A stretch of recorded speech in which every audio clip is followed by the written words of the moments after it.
अस्सलाम वालेकुम students, Chand Aqeel here, lecture in English in higher education department. बेटा आज की इस वीडियो में हम डिस्कस करेंगे एसपीएससी इंग्लिश पेपर 2021 के बारे में। और पहले हम इस वीडियो में डिस्कस करेंगे कि एसपीएससी यानी सिंध पब्लिक सर्विस कमीशन का पेपर पैटर्न क्या होता है लेक्चर इंग्लिश के लिए, और उसमें मार्क्स की डिविजनिंग किस तरह से होती है, और पेपर का कंटेंट क्या होता है, और किस तरह से अगर आप तैयारी करें तो आप इसको क्रैक कर सकते हैं। तो टोटल मार्क्स जो है वो पीपीएससी और एफपीएससी की तरह एसपीएससी में भी 100 ही होते हैं, लेकिन इसमें जो डिफरेंस है वो ये है कि इसमें each MCQs is of 2 marks. 2 number का हर एमसीक्यूज होता है। टोटल 50 एमसीक्यूज आते हैं और 40 एमसीक्यूज जो है वो सब्जेक्ट बेस्ड होते हैं, यानी 40 एमसीक्यूज जो है वो आपके इंग्लिश लिटरेचर में से, लिंग्विस्टिक्स में से और ग्रामर में से होंगे। और अदर 10 एमसीक्यूज जो हैं वो इसमें से आएंगे आपकी जनरल नॉलेज में से, करंट अफेयर्स में से, या जनरल पोर्शन जो होता है जिसमें कोई इस्लामिक स्टडीज का आ गया, कोई उर्दू का एक आधा एमसीक्यूज आ गया।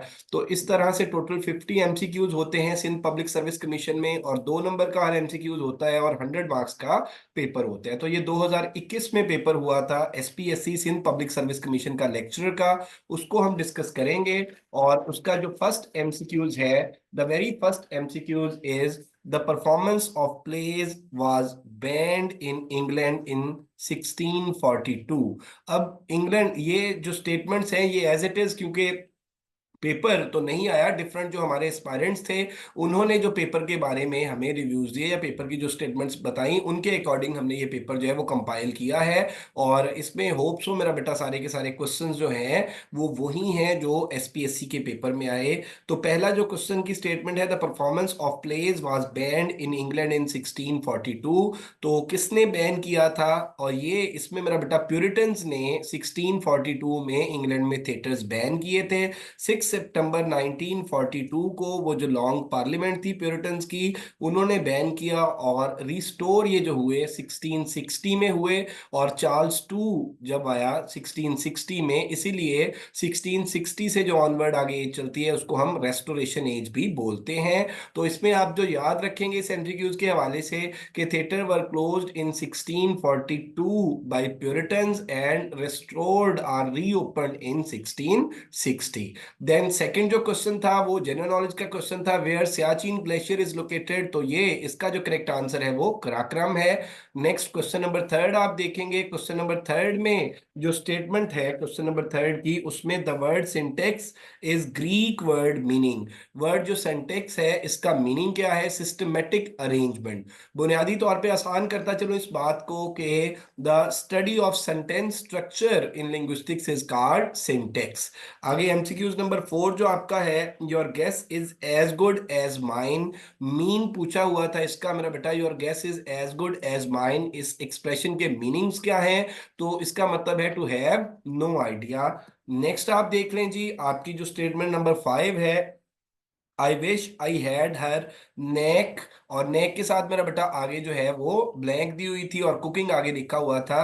तो यहाँ पे आपने प्रेपोजिशन सेलेक्ट करनी थी, और प्रेपोजिशन नेक के साथ जो है वो फॉर आती है। और नेक फॉर का जो मतलब है वो एक्सपर्ट होता है, स्पेशलिस्ट होता है, या किसी चीज के अंदर आपका स्पेशल टैलेंट होना। तो the correct answer is for. यहाँ पे आपने प्रेपोजिशन लगानी थी नेक के साथ, KNAC के नेक, और प्रेपोजिशन फॉर आनी थी। नेक फॉर का मतलब है expertise in something. Then six MCQs देखिए आप, theatre of absurd was inspired by which philosophical movement. Theatre of absurd जो है, और जिसमें हम जिसके रिप्रेजेंटेटिव प्लेस जो हैं इनमें वेटिंग फॉर गॉडो आ जाता है सैमुअल बेकेट का, और इसी तरह से पिंटर का जो है वो केयर टेकर आ जाता है। तो इसके बारे में पूछा गया था कि किस फिलोसफी को या किस फिलोसॉफिकल मूवमेंट से ये इंस्पायर्ड है थिएटर ऑफ एब्सर्ड। तो इसका जो आंसर था वो एग्जिस्टेंशियलिज्म था। और अक्सर ये क्वेश्चन पूछा जाता है कि discuss waiting for Godot as an existentialistic play. और उसके बाद आप देख लें जी, नेक्स्ट जो क्वेश्चन था वो कीट्स की पोइट्री के बारे में था। Keats poetry is best known for its. अब कीट्स की पोइट्री के अंदर जो है वो सेंसुअसनेस, और ये भी अक्सर ये जो हमारी सेंसेस हैं, 5 सेंसेस हैं, इनके हवाले से, और कीट्स की पोइट्री के अंदर जो है वो सेंसुअस इमेजरी जो है उसके हवाले से अक्सर क्वेश्चन पूछा जाता है, और कीट्स को डिस्कस किया जाता है एज अ सेंसुअस पोएट। और नेक्स्ट जो 8 नंबर पे स्टेटमेंट थी, identify the correct sequence of phonetic laws. Phonetic laws में जो करेक्ट सीक्वेंस है, ये फर्स्ट वन है ग्रेम और ग्रासमैन और वर्नर का। अब ग्रिम जो है इसमें बुनियादी तौर पे जो बेसिक साउंड प्रोडक्शन है उसके हवाले से बात की जाती है, और देन जो है ग्रासमैन और देन वर्नर का जो है वो स्पेसिफिक, ये बुनियादी तौर पे थ्री जो लॉज हैं, फोनेटिक लॉज हैं, इनके बारे में ये पूछा गया था और इसका जो करेक्ट सीक्वेंस है वो पूछा गया था इस स्टेटमेंट में। देन स्टेटमेंट नंबर 9 में था, पहले ब्लैंक छोड़ी हुई थी, और average average the unemployment rate has been going up 1%। तो इसमें जो है बुनियादी तौर पे प्रेपोजिशन मिसिंग थी, तो ऑन एवरेज आना था यहाँ पे। On average the unemployment rate has been going up 1%। Next अगर आप देखेंगे, which one of the following is not a Shakespearean play, तो यहाँ पे देखिए the merry wives of Ido जो है ये भी शेक्सपियर का प्ले था, मच अडू अबाउट नथिंग भी, और टाइटस एंटोनियस ये भी शेक्सपियर का प्ले था। तो इसमें एक प्ले जो है द स्पेनिश ट्रेजेडी, ये थॉमस कीड का था, ये शेक्सपियर का नहीं था। तो इसमें स्टेटमेंट में पूछा गया था कि इनमें से कौन सा प्ले जो है वो शेक्सपियर का नहीं है। देन आप देख लेंगे जी, नेक्स्ट आपके पास है question number 11, who is the author of the book language instinct. Language instinct जो बुक है इसका जो ऑथर है ये कौन था, ये स्टीवन पिंकर। और ये वाला एमसीक्यू जो है ये एफपीएससी का जो इंग्लिश लेक्चरर का मेल का पेपर हुआ उसमें भी ये क्वेश्चन रिपीट हुआ कि इस बुक का जो बुक है लैंग्वेज इंस्टिंक्ट, इसका ऑथर कौन है। देन आप देख लें जी, स्टेटमेंट नंबर 12 में, what do you understand by the term. Term बेटे उन्होंने एक पूछी हुई थी, और उस टर्म से इन्होंने जो हुआ था कि आप क्या अंडरस्टैंड करते हैं। तो अब किसी चीज का अपराइजिंग, अपराइजिंग के हवाले से उन्होंने पूछा था कि अपराइजिंग जो है वो किस उसमें हम डिस्कस करते हैं, तो इसके हवाले से एक टर्म जो है वो दी गई थी। देन आप देखें जी, डेलहाइम्स वाज ए आर एन, इसमें पूछा गया था कि डेलहाइम कौन था, तो एंथ्रोपोलॉजिस्ट था, और एंथ्रोपोलॉजी जो है वो स्टडी ऑफ ह्यूमन बीइंग और ह्यूमन कल्चर की स्टडी को हम एंथ्रोपोलॉजी बोलते हैं। और देन देखें जी, Dawood usually has good ideas is certainly dash beans with one. तो यहाँ पे आउट ऑफ आ जाएगा, और आउट ऑफ बीन का जो मतलब होता है वो आउट ऑफ बीन ईडियम की सेंस में यूज होता है। ऑफ बीन जो है वो किसी चीज के बारे में आपकी हाई स्पिरिट होती है, और आउट ऑफ बीन मेरा बेटा when you out of beans when you don't have high spirit of something. Then आप देख लीजिए एमसीक्यूज नंबर 15 जो है उसमें I will be the I'll be dash their cat while they are away on holiday। तो यहाँ पे आपका जो करेक्ट आंसर था वो लुकिंग आफ्टर आना था। नेक्स्ट देखें जी, Pride and Prejudice by Jane Austen is categorized as. अब प्राइड एंड प्रेजुडिस का पूछा हुआ था कि ये जेन ऑस्टन का जो नॉवल है ये पिकरेस्क है, गोथिक है, या हिस्टोरिकल नॉवल है। तो बुनियादी तौर पे it was a domestic novel. Jane Austen ने टोटल 6 नॉवेल्स लिखे हैं, और उसके 6 के 6 नॉवेल्स के जो मेजर थीम्स हैं वो मनी, मैरिज और मैनर्स हैं। तो प्राइड एंड प्रेजुडिस जो है ये डोमेस्टिक नॉवल है। इसके बाद नेक्स्ट अगर आप देखेंगे तो स्टेटमेंट नंबर 17 जो है, Ezra Pound is regarded as the leader of which literary movement. तो एजरा पाउंड किस लिटरेरी मूवमेंट के जो लीडर कंसिडर होते हैं। इसमें मॉडर्निज्म उन्होंने ऑप्शन दी हुई थी, सिंबलिज्म दिया हुआ था, इमेजिज्म और डाडाइज्म। तो इमेजिज्म के जो फाउंडर है, imagism was establish, it was a literary movement, it was established in 1912 by Ezra Pound. और ये अर्ली 20th सेंचुरी की एंग्लो अमेरिकन पोएट्स की लिटरेरी मूवमेंट थी, जिसमें वो फेवर करते हैं प्रिसीजन ऑफ इमेजरी को और शार्प लैंग्वेज को। इसके बाद एमसीक्यूज नंबर 18 देखे, identify the odd one among the following. जो गिवन है इनमें से ओड वन, अब देखें फिक्सेशन है, और इसके बाद कंपाउंडिंग है, और रीडुप्लीकेशन है। ये सारे के सारे वर्ड फॉर्मेशन के अंदर हम ये टर्म्स यूज करते हैं, जैसे कंपाउंड वर्ड को यूज करते हैं, प्रीफिक्स को फिक्सेस को यूज करते हैं, और रीडुप्लीकेशन को यूज करते हैं। तो काउंटिंग जो है ये इनमें ऑड था, काउंटिंग इन तीनों से डिफरेंट है। तो इसका जो करेक्ट आंसर था वो काउंटिंग था। नेक्स्ट आप देख लें जी, नेक्स्ट आपके पास जो स्टेटमेंट है, choose the correct answer, a fair weather friend tries to fish in troubled waters of his friends and benefactors. तो ये स्टेटमेंट दी हुई थी, और इस स्टेटमेंट का करेक्ट आंसर जो बनता था, to get benefit in bad situation, इसमें दो इडियम्स बुनियादी तौर पे इस स्टेटमेंट के अंदर यूज हुए थे। एक इडियम जो है वो फेयर वेदर फ्रेंड था। फेयर वेदर फ्रेंड मतलबी दोस्त को बोलते हैं, और ट्रबल्ड वाटर जो है वो मेरा बेटा किसी वर्स्ट सिचुएशन को, किसी बैड सिचुएशन को बोलते हैं। तो ऐसा बंदा जो आपसे किसी आपकी वर्स्ट सिचुएशन में, किसी बैड सिचुएशन में आपसे कोई फायदा उठा लेता है, तो उसके लिए ये एक्सप्रेशन हम यूज करते हैं। तो इसका जो करेक्ट आंसर था, to get benefit in bad situation. Name the first novel in the history of English literature. English literature की हिस्ट्री में जो फर्स्ट नॉवल था वो मेरा बेटा रॉबिन्सन क्रूसो था, और ये डैनियल डेफो ने लिखा था। इट वाज पब्लिश्ड इन 1719, और ये एपिस्टोलरी नॉवल था। और एपिस्टोलरी नॉवल जो है वो ऐसे नॉवल को बोलते हैं जो in the form of letters लिखा जाता है। देन आप देख लें जी, 21st जो है आपका, dash is the study of meanings as communicated by a speaker and interpreted by a listener. अब जब स्टडी ऑफ मीनिंग्स की बात आती है ना, तो अक्सर बच्चे कंफ्यूज हो जाते हैं और वो स्टडी ऑफ मीनिंग्स में सिमेंटिक्स को टिक कर देते हैं। जब स्टडी ऑफ मीनिंग्स इस हवाले से स्पेसिफाई हो जाए स्टेटमेंट में कि study of meaning as communicated by speaker and interpreted by a listener, तो ये प्रेगमेटिक्स में आएगा। The correct answer is pragmatics. उसके बाद नेक्स्ट एमसीक्यू था, which is the biggest library in the world. दुनिया की सबसे बड़ी लाइब्रेरी जो है, ये लाइब्रेरी ऑफ कांग्रेस है, यूएसए में वाकया है ये। तो इसका correct answer library of Congress in USA. Next statement बेटे आप देखिए, a new language which develops in situation where speakers of different languages need to communicate but do not share a common language. अब इस तरह की situation जिसमें मेरा बेटा डिफरेंट बैकग्राउंड्स के लोग या डिफरेंट कंट्रीज के लोग हों, और जो एक दूसरे की लैंग्वेज से फेमिलियर ना हो, और वो आपस में कम्युनिकेट करने के लिए कोई नई लैंग्वेज जो है उसको डिजाइन, अपने आइडियाज को शेयर करने के लिए कोई नई लैंग्वेज बना ले, तो इस सिचुएशन को पिजन बोलते हैं हम लिंग्विस्टिक्स में। और उसके बाद देखें जी, your story is devoid dash truth. यहाँ पे हमने जो प्रेपोजिशन थी वो लगानी थी, तो यहाँ पे प्रेपोजिशन ऑफ आएगी, और डिवॉइड के साथ फिक्स प्रेपोजिशन ऑफ आती है। प्रेपोजिशन की बुनियादी तौर पे दो टाइप्स होती हैं, फिक्स प्रेपोजिशन और अनफिक्स प्रेपोजिशन। फिक्स प्रेपोजिशन जो है वो वर्ड के साथ फिक्स होती है, और अनफिक्स प्रेपोजिशन में आगे फर्दर चार टाइप्स आती हैं, जिसमें प्रेपोजिशन ऑफ प्लेस है, प्रेपोजिशन ऑफ टाइम है, प्रेपोजिशन ऑफ मैनर्स है, और प्रेपोजिशन ऑफ डायरेक्शन है। और प्रेपोजिशन को समझने के लिए मेरा बेटा हमारा डिटेल्ड लेक्चर जो है वो इंग्लिश ग्रामर का एम के प्रिपरेशंस के हमारे यूट्यूब चैनल के ऊपर पड़ा हुआ है।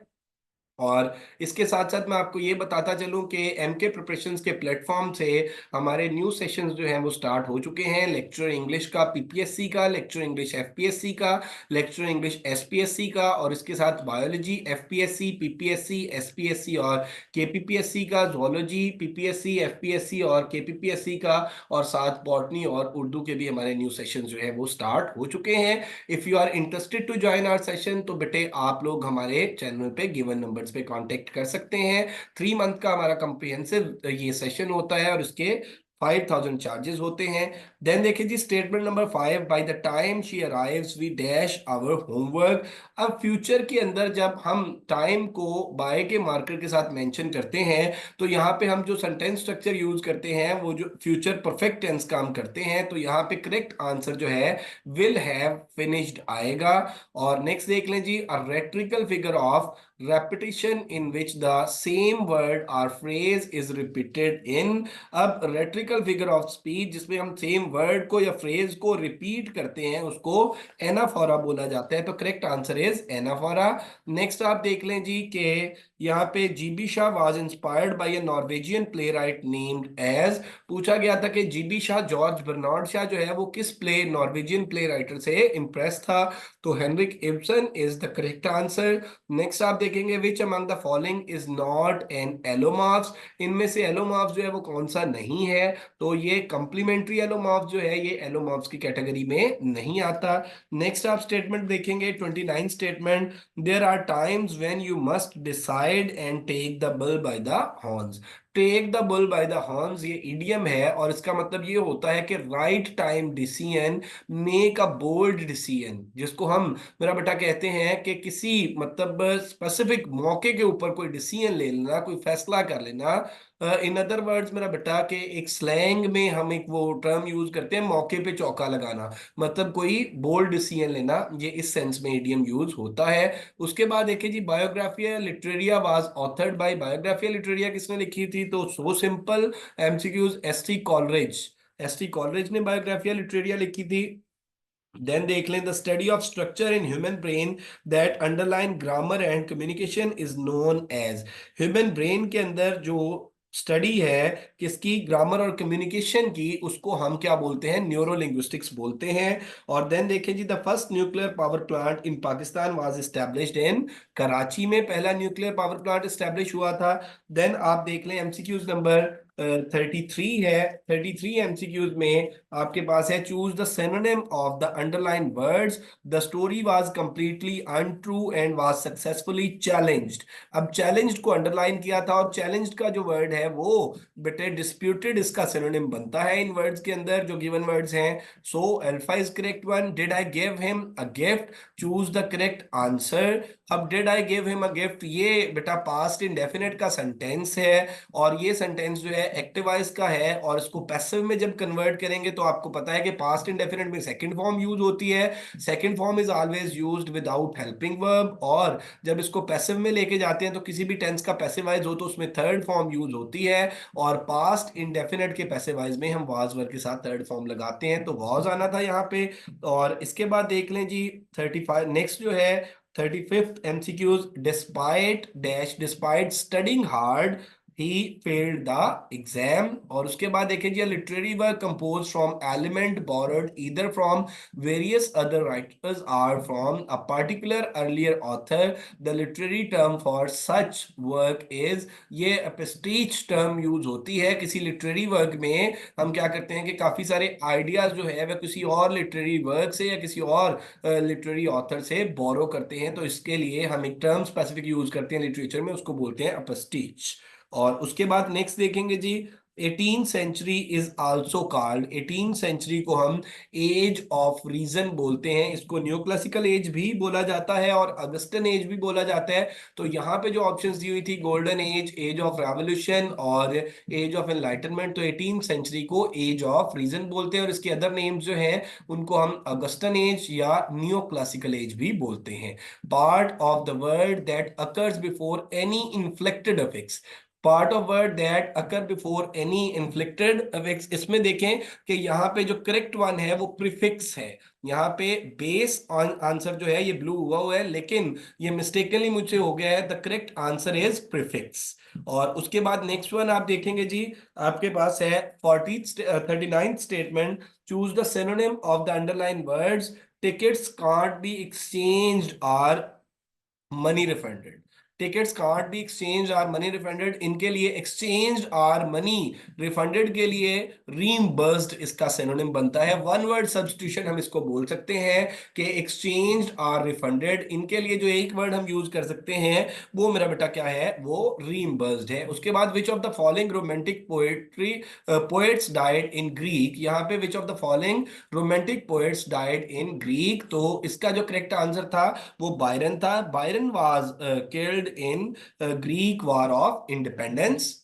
और ये बायरन जो है ये रोमांटिक पोएट्स की सेकंड जनरेशन में आता है, जिसको हम यंग पोएट्स भी बोलते हैं, और इसके अंदर 3 पोएट्स थे, कीट्स, बायरन और शैले। इसी तरह से 2 जनरेशन बनती है रोमांटिक पोएट्स की। फर्स्ट जनरेशन में जो है वो लेक ट्रायो आते हैं, उनमें हम वर्ड्सवर्थ की, एस टी कॉलरेज की और साउथे की बात करते हैं, और वर्ड्सवर्थ, कॉलरेज और साउथे को लेक ट्रायो बोला जाता है। और रोमांटिक एज जो है वो लिरिकल बैलेड की पब्लिकेशन से शुरू हुई थी, और जो एक कोलैबोरेटिव वर्क था वर्ड्सवर्थ का और एस टी कॉलरेज का, और जिसके अंदर टोटल 22 poems थी, and 18 poems were written by Wordsworth and 4 poems were written by S.T. Coleridge। उसके बाद आप नेक्स्ट स्टेटमेंट को देखेंगे जी, स्टेटमेंट नंबर 41 जो है, 41 स्टेटमेंट में आपसे जो पूछा गया था उसमें है व्हाट इज लेमा, कि लेमा क्या होता है, अ टाइप ऑफ मॉर्फीम है, अ टाइप ऑफ एलोमॉर्फ है, या डेवल्स एडवोकेट को बोलते हैं। The correct answer is the abstract form of a word containing information relating to the meaning of word, the abstract form of a word containing information relating to the meaning of word,